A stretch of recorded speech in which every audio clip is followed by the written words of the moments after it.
What? Bang! Pro Wrestling Podcast. Just when they think they got the answers, I change the question. Rep through rep. Yeah. Woo!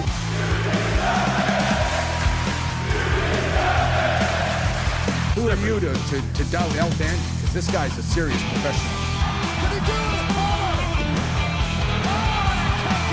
Unbelievable. I'm too hot to handle and too cold to hold. And I am Macho King Savage.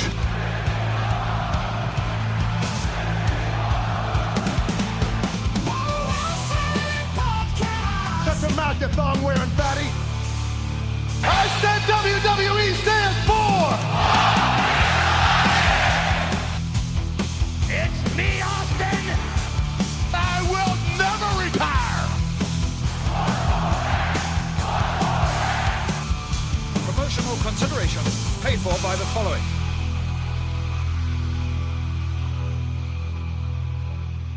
Hey, yo, Pro Wrestling Podcast listeners, welcome to the show where we don't sing it, we bring it. Help us out and click subscribe to show your support. Hey, look, are you sick and tired of dropping $60 to $100 for the latest and greatest wrestling game?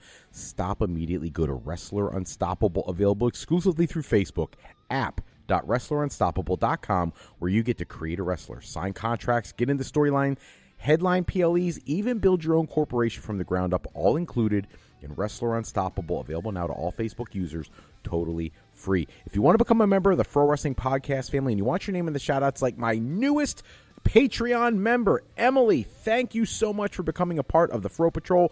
Thank you for becoming a Patreon member. And my good buddy John down in Texas, then you got to check out our Patreon page at patreon.com/Fro Wrestling Podcast. Sign up today. We got loyalty rewards. If you are a $15 a month contributor, you get to co-host an episode with myself. $7.50 a month, I'll enter you into a drawing to also co-host a show. And tonight, I want to welcome you to this episode of the Pro Wrestling Podcast, where we will be taking questions, comments, anything you want me to touch on in the day's news, the rumors, something in the world of professional wrestling. And the only way to do that is to call the Pro Wrestling Sound Off line, 267-642-1160. Give us those questions and comments, and I will get those into a future episode as soon as possible. Tonight, got to talk about the breaking news. Alberto El Patron, Alberto Del Rio, pick the name you want to use for him. Former WWE World Champion. He has been arrested on domestic violence charges against his wife in San Luis. This is not the first time we've heard about domestic violence incidents with him. It's been first reported by Millennial. It's been picked up by several other media outlets since, including Wrestling Inc. His mugshot is out there. Apparently, he has been arrested for an alleged physical and verbal assault against his wife on Monday. She is said to have suffered injuries to her face and her arms, and at some point she called 911 for assistance. When the officers arrived at their home, she was found to have been attacked. She had signs of abuse on her body, and he was arrested. He is now under the jurisdiction of the Attorney General's Office of the State of San Luis. I don't know how to pronounce that last part. Potosí, for the corresponding charges. And this is not the first time. He was arrested back May 9th, 2020 for being accused of allegedly battering and sexually assaulting his girlfriend at the time. He has had issues that has been well documented with Saraya or Paige from WWE. He also had issues last year, right before WWE purchased AAA, where he had gotten physically violent with a fan at a wrestling event. So there's a lot of history here. I don't know if it's an anger issue, what it is. Hopefully he gets some help, but at this point, this is now a repeated thing. I feel like at some point he needs to do some time to get his head straight on this domestic violence thing. Violence against women is reprehensible. It is not acceptable. It is something we cannot tolerate. And at this point, with multiple previous experiences with this is something that requires jail time at this point. It really does. And look, I get it. He just started a new promotion. He's working with other companies down in Mexico. But listen, just because you're a superstar doesn't mean you're above the law. At this point, he needs to go away for a while to figure things out. He should be given mandatory counseling based on part of whatever arrangement the judge hands down. But this is a very troubling matter, and thoughts and prayers to his wife. Hopefully she is okay. We do not in any way condone any sort of violence towards anybody, male, female, or otherwise, in spousal relationships or any relationship for that matter. If you are someone experiencing those types of things yourself, please seek out help and guidance from a local organization in your area. Moving on from Alberto El Patron or Alberto Del Rio, moving into another controversial figure last night during the Raw broadcast, the announcement from Netflix about the Hulk Hogan Real American trailer coming out, which this is a biography documentary style piece that is going to focus on a lot of elements about Hulk Hogan, mainly about the persona, not as much about Hulk Hogan, the character, more about Terry Bollea, the man himself. They're saying that there's going to be clips from his time as Hollywood Hogan, partying, hanging out, the things he did outside the ring. Bret Hart was seen in the preview where he clearly is being interviewed. He's calling him a liar at some point. We don't know what about yet. I guess we'll have to wait and see. I suspect it may have to do with SummerSlam. 92-ish, I want to say 91, 92, whatever, WrestleMania 9, whatever year that was, because that was when he took the championship from Yokozuna and supposedly was supposed to drop it back to Hart at SummerSlam and then refused to do it. Jimmy Hart and Kevin Nash were also interviewed for the show. And Hulk Hogan in the preview says, "You want me to tell the truth? Okay, I know where all the bodies are buried." And I don't know what that means. I can't wait to see it. It's going to air on April 22nd exclusively on Netflix, right after WrestleMania 42. And it's interesting because his match with Andre the Giant is going to be inducted into the Hall of Fame only shortly before that at WrestleMania's festivities that week. So definitely an interesting thing. Now, look, there have been a ton of features about Hulk Hogan in the past, but hopefully this one really delves deeply into the more controversial side of things. And look, I don't know where everybody comes in on Hulk Hogan anymore. I know there are staunch supporters. I know that it was one of the most difficult episodes I've ever recorded when I had to respond after his passing. Some people did not understand why I felt the way I did. I've often said, and I'm just being honest, Hulk Hogan was the gateway for me to become a wrestling fan to begin with. Without going into great detail, as a young child being in a specific location and the only thing being on television was watching Hulk Hogan win the WWF Championship from the Iron Sheik live. And that hooked me immediately. Everything I do with the world of professional wrestling to this day is directly related to that first time ever seeing Hulk Hogan. He's the guy who got me into this. And let's be honest, from a personal perspective, I have now gotten to share the ring 5 times with opponents. I've had matches. I've won a championship. I'm the current reigning, defending Eisenhower heavyweight champion of 3WA. I've done all these things that are only possible for me to have experienced because of my fan of Hulk Hogan. So I'll be watching this documentary as a fan, but also looking for the truth. And that's something I think people need to be open to, is the truth. And not just Hulk Hogan's truth, but all the other people being interviewed's truth. What Bret Hart says, some people complain about Bret Hart being whiny and complaining and all that kind of stuff. Maybe that's true, but that doesn't mean he's not true with what he's saying. Same thing with Jimmy Hart. Jimmy Hart always strikes me as being a very down-to-earth, honest person. I'll be curious to see what he has to say. Kevin Nash doesn't pull punches. He tells it like it is. If you ever want to see how some of these things play, check out Inside the Ropes. Their interviews are phenomenal. Kevin Nash just did one recently and included quite a bit of dialogue about Hulk Hogan. So feel free to check that out. But before we go tonight, we got to get into WWE Raw, the results from last night. What a jam-packed show. A lot to talk about. Starting with CM Punk coming out and doing his promo. And look, I get it. A lot of people today are saying, oh, it's disingenuous. It's obviously a worked shoot angle. He's coming out there. He's throwing shade at TKO. He's throwing shade at the decision to bring in Pat McAfee, as well as obviously his opponent Roman Reigns. The Roman Reigns stuff was absolute fire. That was phenomenal. Pipe bomb level stuff. I loved everything about the Roman Reigns commentary. The commentary about Pat McAfee, I loved all of that too. I thought that was fantastic as well. Perfect in CM Punk character. I loved it. The stuff about the ticket prices. People can complain all they want that this may have been TKO's way of finding a gateway to bring prices down and try to like take the heat away a little bit. At the end of the day, I don't really care. It comes across as authentic, even if it's a plant. I don't care. This is professional wrestling. Are we going to argue about the authenticity of what somebody says in a promo? No. This is a great promo. One of the all-time best promos I have ever seen from Punk. This is right up there. I mean, this isn't the first pipe bomb, but it's really, really good. And everything in this feud has been. So that's the way they started the show. I thought it was fantastic. I had no issues with it whatsoever. We go from there to Austin Theory versus LA Knight. I thought this was very strange, very awkward. We had the IShowSpeed running into Danhausen before the match. He's still cursed and all this, and the Vision telling him he needs to hang with them. That's the only safe place for him to be. But then you see in the match where it's very obvious that at the end of the match, Logan Paul shoves him into LA Knight, causing the distraction. It leads to Knight ending up losing the match, the Usos coming out, all of that.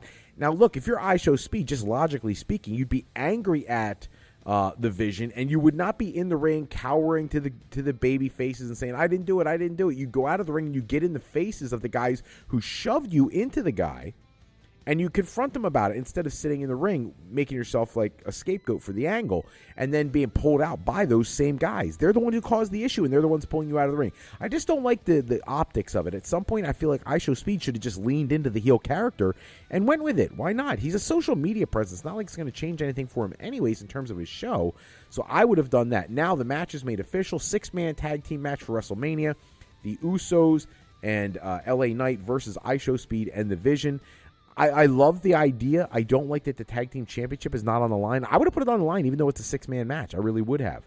We get to see the JD McDonough come out to the ring for his match with Finn Balor. Dominic Mysterio is going to attack, which I find to be phenomenal. Now, I've said this before. I really think that the match at Mania should be for the AAA Mega Championship to get the belt on the WrestleMania card. I think that's a great idea. But at this point, they lay him out, beat him down, and Finn Balor is out cold as Dominic stands tall. I can't wait to see this match at Mania. It's been building for a very long time. From there, we go to the interview in the back, Michael Cole, AJ Lee, which basically Becky Lynch gets in the middle of it, and Cole leaves. And it's just a sit-down between the two talents. And I loved all the dialogue back and forth, especially if you've watched WWE Unreal and you see how these people are with each other behind the scenes.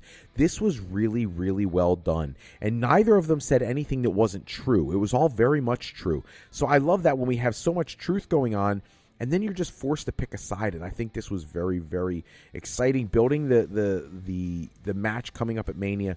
I am concerned that AJ may lose the match and then go away for a while. I'm hoping that's not the case. I'd love to see her wrestle with many other talents that are currently on the main roster. But what do you do with Becky after that? I'm not sure if she doesn't win the championship.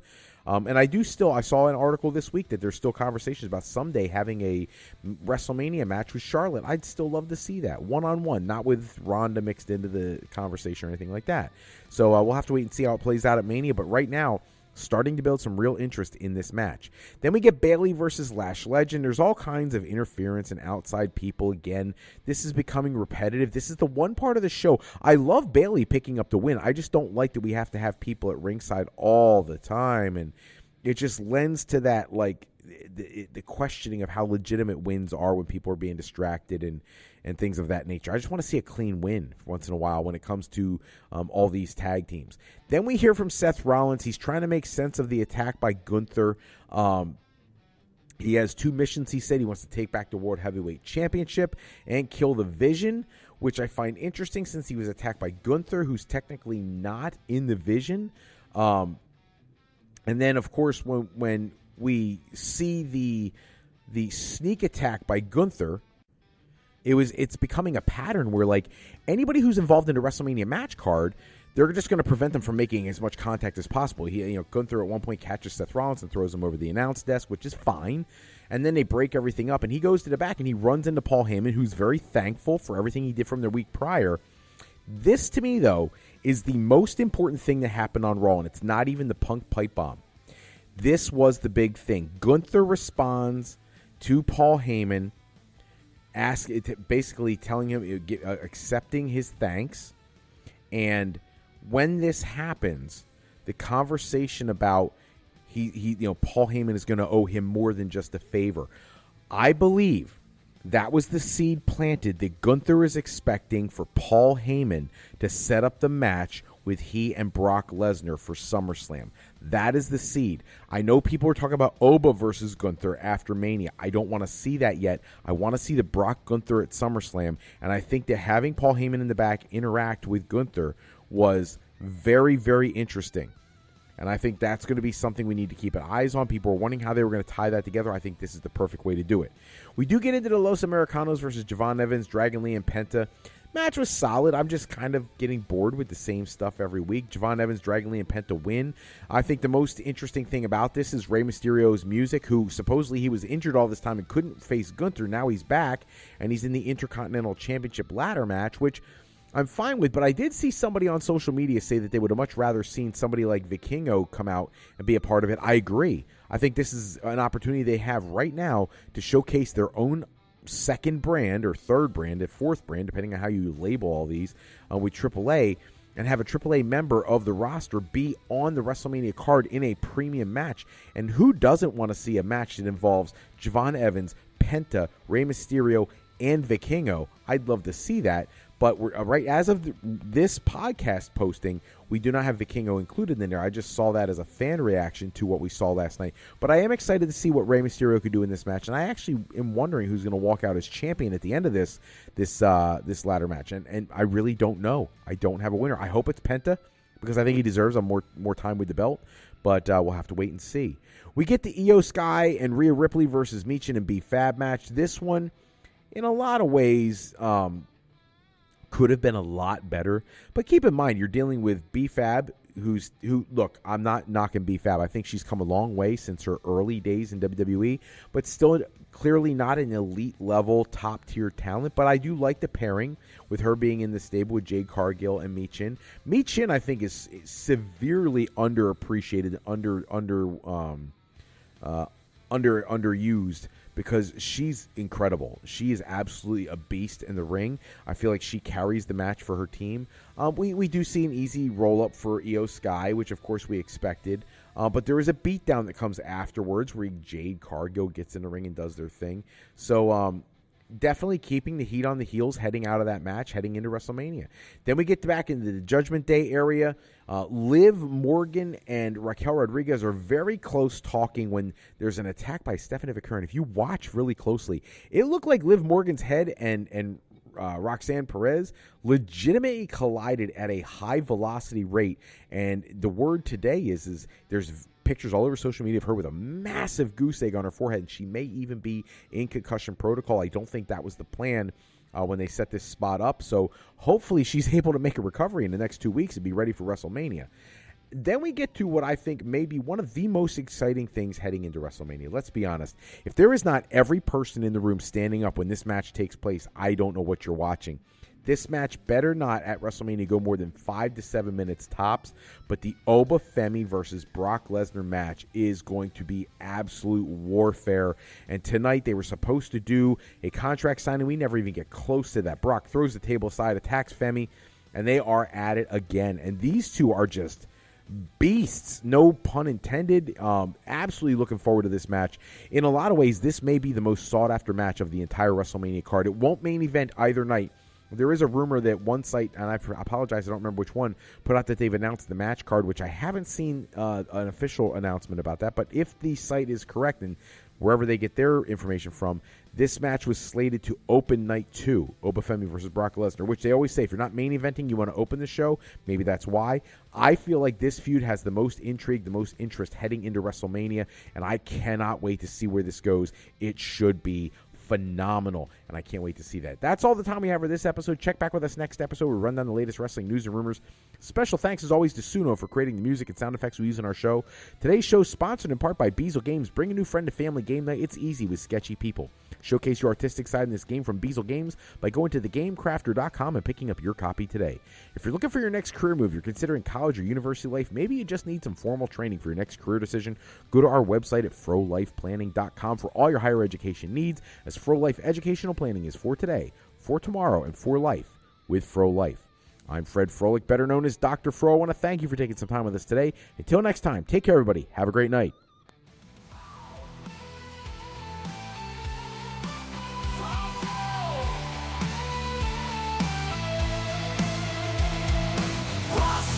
Podcast.